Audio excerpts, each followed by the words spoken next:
Mamaya po. Laro ka eh. Dami mong ginawa eh.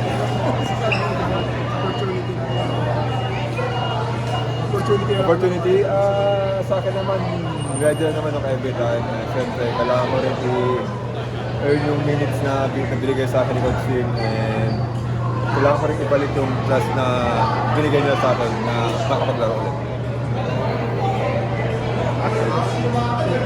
Kasi yung depensa mo, ano lang gusto mo sa... Yung defense ko, medyo kulang pa, pero I'm getting there na rin. Sabi nga ng wife ko kanina, bayaan mo na lang yung points eh. Mag-focus na lang ako sa defense. So yun lang yung naging mindset ko nung dumating ako dito. More on defense lang talaga. Yung points is darating naman yun. But for sure, malaking confidence booster sa'yo to have scored 11 points tonight. Well, for me, nagulat din ako na biglang tinawag eh.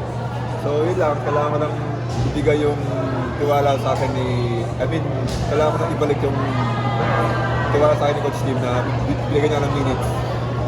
Kay Mark kasi parang itong first two games, pinakikiramdam niyo muna yung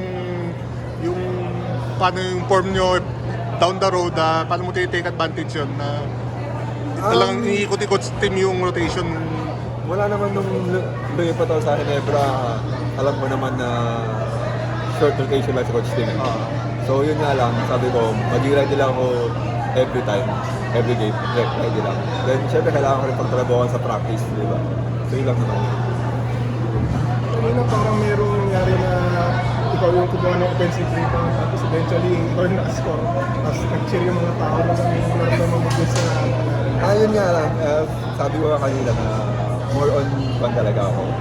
Defense, offensive rebounds, nagulat na lang ako, bigla akong tinira agad yun eh. Kasi sobrang lamig ko pa nung pumasok ako. So yun lang. Kay Mark, thank you.